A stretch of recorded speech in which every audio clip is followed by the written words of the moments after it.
very glad you joined us for Bywords tonight. We have an interesting man, one of the leading figures of Louisville. KET camera crew came to town and they asked us who are some of the interesting folks. Well, Dr. Donald C. Swain is the president of the University of Louisville, and it's kind of an interesting profession.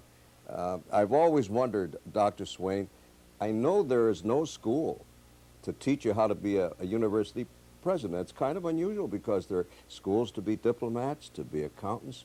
You can't go to school to be a president, can you? No, not that I know of. And it is one of the extraordinary things. We teach almost everything else in universities, Milton, but we don't teach that. And it happened in my life more by accumulation than anything else, certainly more than by plan.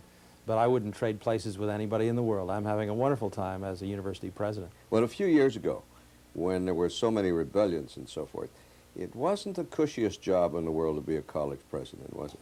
No, it wasn't then, and I suppose in many ways it still isn't.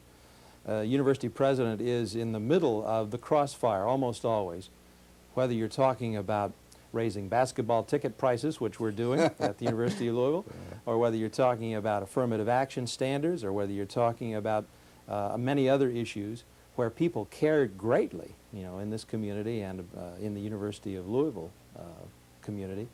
They have differing, colliding values and attitudes, and they express them freely, and the president of the university is usually the one that has to decide. So you're in the crossfire almost always. You do have a lot of different constituencies. I mean, you've got, for instance, the faculty is pretty powerful in the university, isn't it? Yes, it is, and it should be. Probably the greatest source of continuity in a university is its faculty. Certainly you begin with the faculty in any conception of quality. And the president would like to have the backing of the faculty. It would be nice indeed. In fact, I think it's essential for the president to have that backing. I remember a story once, Dr. Swain, when the late President Eisenhower, before he was president, after he'd been general of the armies, was president of Columbia University. And at the first faculty meeting, I'd read this, he spoke to the faculty in this fashion. He said, I want to talk to you members who are employees of the university. And at this, a distinguished professor got up and said, Mr. President, we are the university. We are not the employees of the university. So that kind of laid out the groundwork, because professors, distinguished teachers, must feel a great sense of belonging and of vitality in the university. And I suppose that distinguished men cannot be pushed around easily either. No, they can't. And of course, one of the charming things about a university... And women, I hasten to add. Of course. I join you in that, Milton. One of the quite charming things about being a university president is coming to understand the limitation on one's real authority. And when it comes to the faculty, there are great limitations. Faculty members are bright, they're smart, they can undermine any system that you try to set out, point number one. Point number two, they have great protections for their freedom, which I believe in through tenure and through the protection of academic freedom, that allows them to say things that they believe and to assert positions freely, whereas in many other walks of life that is not quite as possible, certainly not as encouraged as in a university. So brilliant people given great personal freedom is what the faculty really constitutes in a major university. So they can be problems to deal with on a day-to-day basis, but bless them anyway. We need them in a university. You were formerly one of them, weren't you? You were a professor of history. Yes. So you understand their feelings, and you had, were you a rebel as a professor? Did you, if your chancellor or provost or president made a pronouncement that you thought was not right, were you heard on that subject? Oh, indeed I was. I can remember in the 60s when, as you mentioned earlier, students were a bit upset and demonstrating. I was then at the University of California at Davis, having vigorous discussions and disagreeing rather pointedly with the administration. So I've done a little of that, and I've seen it from both sides of an issue. I think a university president simply has to understand that there are many, many groups to be dealt with. You need to listen carefully to all of them, and in particular to the faculty. You're talking about different groups, Dr. Swain. Now, when you came to head up the University of Louisville, you were a pretty well-recognized professor, a teacher, an instructor, and obviously that's close to your heart, that you went into academia. On the other hand, you came into a state that was a hotbed of basketball.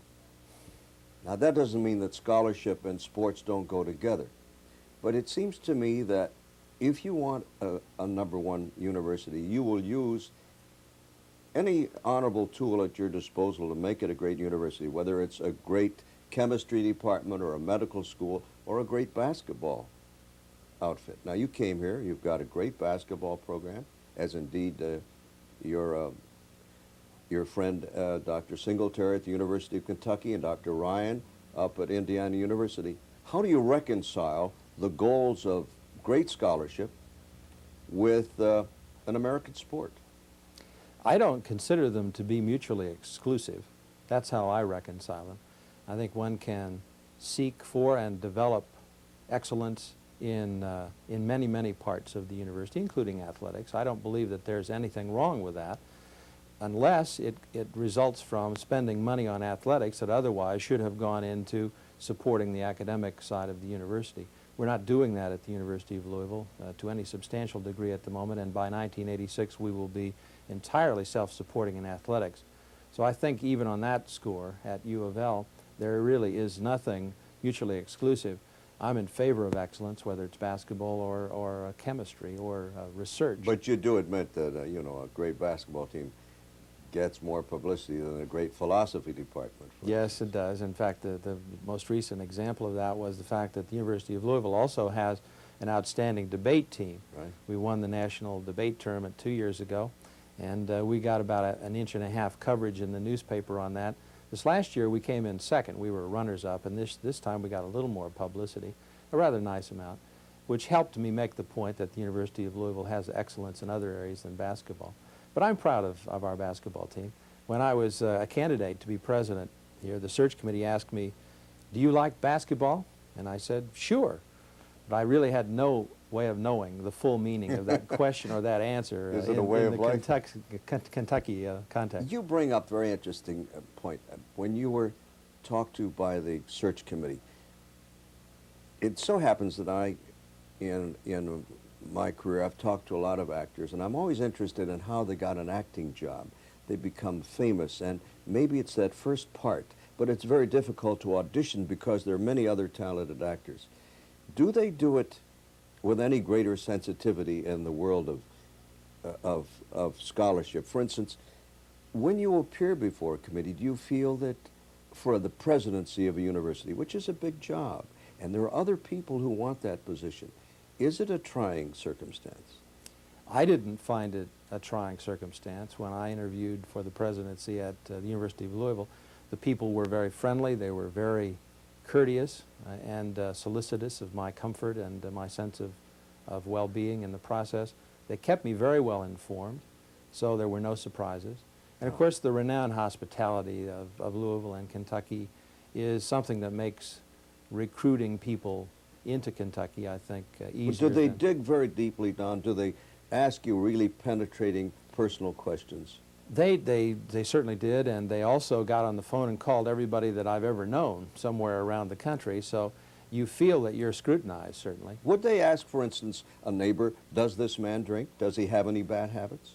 To the best of my knowledge, they didn't ask that kind of question, but I'm not sure. When the faculty get on the phone to check out a future university president, they carry that through their network in an entirely free-form way, so they may have gotten down to that, but I'm not aware of it. It seems to me it's a delicate position. You want the job, else you wouldn't be there. Yet you don't want to be a beseecher of favors. You don't want to lower yourself to it, but you have to be very straightforward with them. I gather it was not an unpleasant circumstance. No, it was not. I enjoyed it, and my wife came along for the last couple of visits, and she enjoyed it. So I would say it was a good candid exchange. When you're talking to people who are candidates to be a university president, you're really talking to people, by and large, who have a lot of self-confidence and a fair amount of ego. Yes. And those are not two fragile things that you're dealing with. You're also usually on a search committee dealing with strong people. For example, David Jones was Right. chairman of the search committee. And David and I got along extremely well from the very first time we met. I think there was a kind of good chemistry between us. That was true of other people on the search committee as well. So I felt, in many ways, among equals, and in a very comfortable setting. It wasn't hostile at all. And the fact that you were there showed that you were welcome. Yes, indeed. Now, do I remember your saying to them in one form or another, this is my lovely wife, Lavinia, but she is not part of the deal, she is not part of the job? We did say that. Lavinia has always, wherever I've gone, done her own thing, entirely separate from me. And I know she will do that in Louisville as well, and I wanted to make clear that that ought to be her option.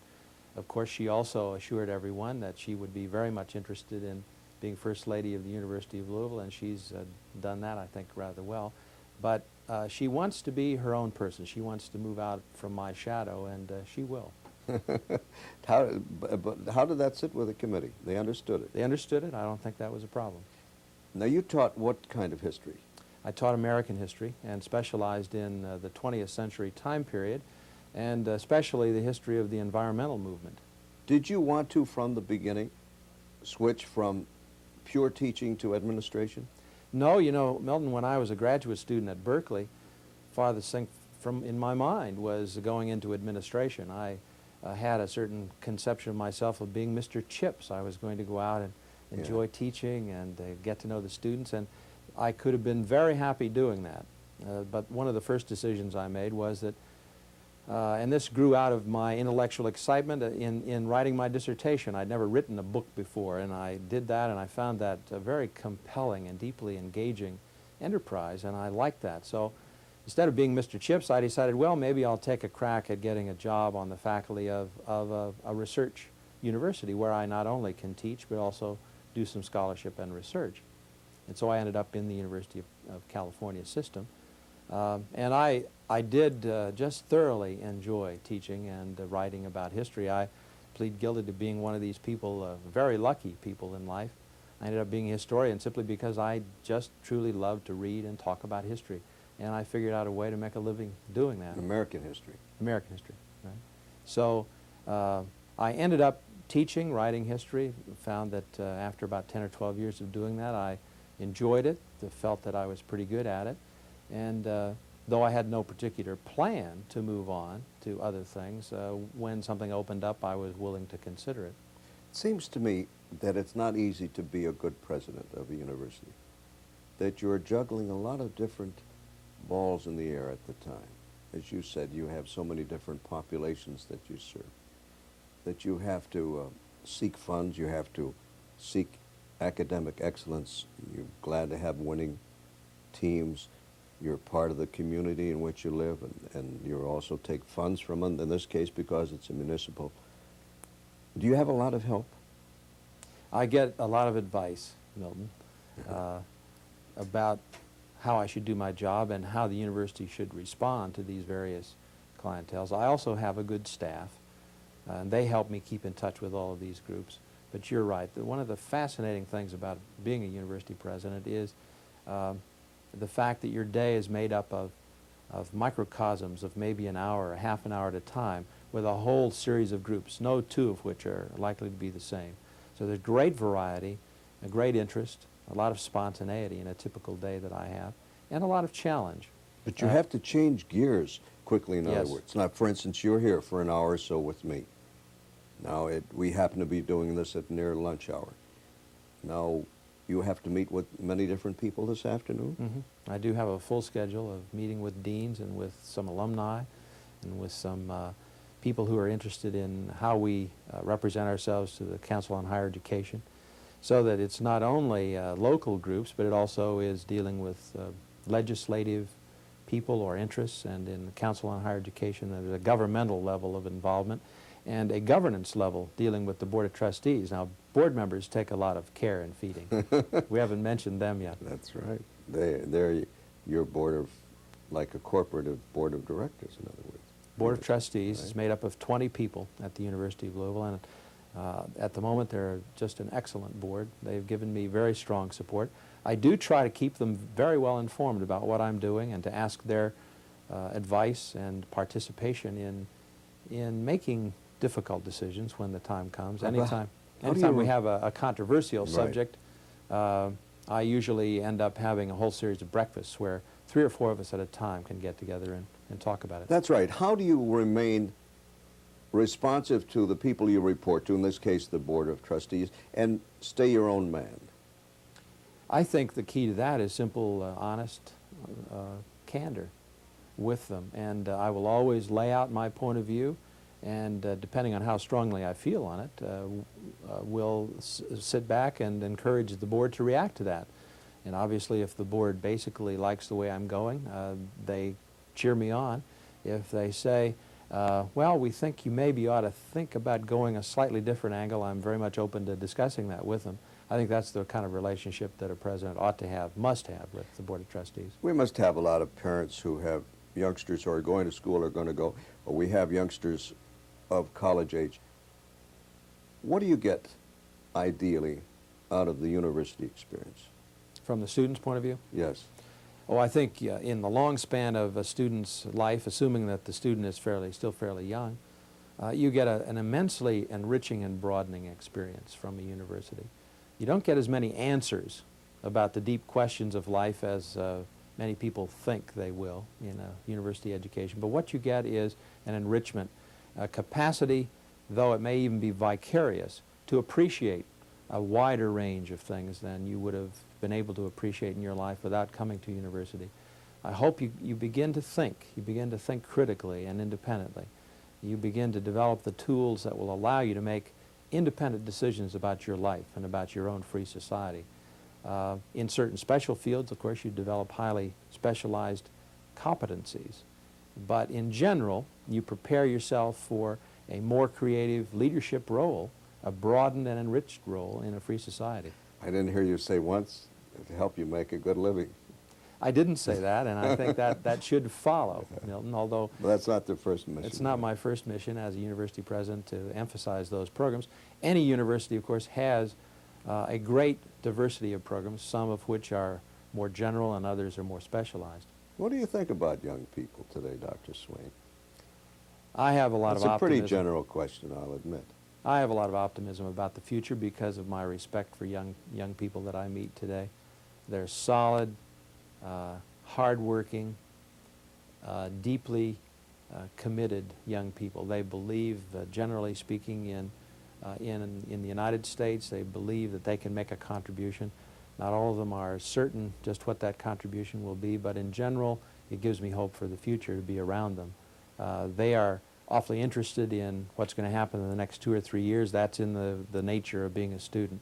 But if you extend what they're learning, what they're experiencing now into their whole life as an adult, I think our future will be in good hands. Well, what about the effect on campuses, and your campus particularly, of the proliferation of dope, of narcotics, the so-called sexual revolution, the opening of boundaries between the sexes? Well, the universities are sharing in that revolution as other parts of our society. I'm not sure they invented it. We do have, I think, a share of the drug problem on any major university campus to deal with. We're trying to deal with it very forthrightly, the University of Louisville. I'm not proud of that part of our society, and I'm not proud of that part of the University of Louisville. If we discover any illicit drug usage, we treat that as a very severe problem. But I think the university is a microcosm of American society. It's not a separate thing in that sense. And by and large, I come back, in spite of our problems, I come back to the generalization that the future looks good to me because those are good people. Are the kids of today any better than their parents? Well, as a historian, I'd say human nature has more or less remained constant over time. What has happened is that people's values tend to change over time, and what they know tends to change over time, and they get to be, I think, more knowledgeable. I think the young folks of today know immensely more about the world than their parents did at a comparable age. They just have a whole array of sources of knowledge, including television in particular, but also in a university. It's a much more diverse place now than it was 15, 20 years ago. That they know more, and that gives them a different point of departure about learning. So they're not different in terms of their basic humanity or their basic nature as a human being, it seems to me, but they are freer, they have greater choices, they understand things that my age group didn't understand when we came to college.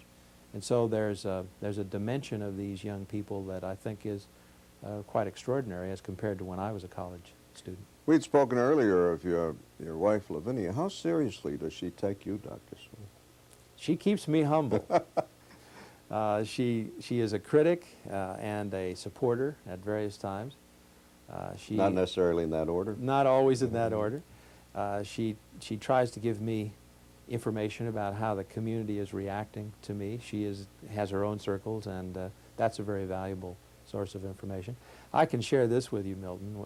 I went through with the Board of Trustees an annual evaluation process last spring, almost a year ago now, and it came out fairly positively, I'm happy to say. But the chairman of the Board of Trustees came to me, and the first thing he said was, "Don, you did pretty well on the annual evaluation, but the real star was Lavinia." So she's well appreciated, and she should be. She's a great asset to me, and I think to the whole community. I think it's important. What kind of family have you? We have 2 children. Both of them are off on their own now. Our daughter is about to get married in California, so we've been working ourselves up to a happy wedding. Our son is a graduate student in international relations at Columbia University. It must be tough to marry into the Swain family. I mean, people must be looking at you to come up and make the grade intellectually. I hope that hasn't been true. I think one of the things that both Lavinia and I pride ourselves in is just being regular, ordinary people, to be around and to enjoy on a social level. And I hope we can convey that to people who are interested in getting to know our children. We've always felt strongly that we want to remain in touch with the common, ordinary folk, and I think we've been able to do that. Look into your professional crystal ball. Tell me what you see, the future of the relationship between your university, the University of Louisville, and the University of Kentucky. That's a hard question to answer. I think that the 2 universities are very much alike, although the history of the 2 has forced them into different roles in the state, but they do share points of commonality, I think, that bring them together. And there's been much more of that in the last 2 or 3 years than I think ever before in the long history of the University of Kentucky on one side and the University of Louisville on the other. So I think we are converging in many ways. Certainly politically, we've found that we're stronger acting together where we can legitimately do that than if we're each acting separately or fighting a battle in sort of solitary splendor. In terms of using resources, we, I think, have come to understand that at least in certain areas, by cooperation, we can make better use of the human and financial resources that we have at the 2 universities if we do a little less competition. I think the question of governance is coming up, whether or not it might be possible to think about having one board for the 2 universities. I think I can't give you an answer about how that will come out, but it is true that I think the future does hold. Think there'll be a radical change in the relationship of the 2 universities? Possible? I doubt that it'll be radical. I think even if there's a single board, Milton, it will not be a radical change. That the identity of the University of Louisville will remain, the identity of the University of Kentucky will remain. There will be a good deal of separateness, but with one board it would be possible, and I don't mean this as an argument in favor of the concept. I'm entirely neutral on the merits of that, but it would be possible to make some decisions within that larger framework of 2 universities that would reduce the competition further. So that may impel us to think about that idea a little more seriously. What do you make of the terrible feelings that certain fans, sports fans, have, the UK versus U of L arguments, basketball particularly? They've diminished now that they're meeting and it's not so rare, but still you get diehards who want to make, you know, vicious war with each other. Oh yes, there are diehards, heaven knows, on both sides. I think there are fewer of them, and one of the things that I would remark on is that playing basketball in the regular season is no small measurement of the increased cooperation between the 2 universities. I think 2 or 3 years ago that would not have been possible. It was possible in part because we're doing more and more things together. Dr. Singletary and I have tried to set a style of Yeah, how do you and he regard when you have an approaching ball game? What's your conversation like with Dr. Singleton? Well, we both wish each other good luck, but not too much. And we sometimes have a little friendly wager. We have had some very good times together. It started out down in Knoxville 2 seasons ago when we both got together when it became clear that UK and U of L were going to play again for the first time in a very long time, that we would try to set a style, that this is, after all, a friendly basketball game, that it's something we had to take pride in, the sportsmanship as well as the quality of play. We organized a joint reception for the fans, and we both came. I think that helped to set a certain tone, which has evolved. That was a really classy event, and anyone who was part of that just picked that up, from the swaying of the cheerleaders together to my old Kentucky home, to the superb quality of the basketball that was played, to the feeling in the arena. And that has carried over, I think, into our basketball games in the regular season. We played twice again this year. Of course, UK got even with us and beat us both times. They were both good games. Certainly the second one was an outstanding game. The diehards are still there now. The diehards are still there. They're less and less less and less obvious, less and less noticeable. And I think over time, as in many other vigorous athletic contests, it will be taken for granted that the two teams play each other.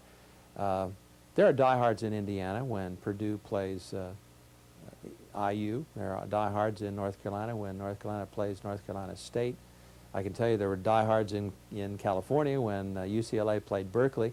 There will always be diehards, but the predominant view of the fans, I think, increasingly will be of acceptance and pride in the rivalry. In a word, if you were not a college president or a professor of history, what would you like to have been? Well, I toyed around with a lot of things.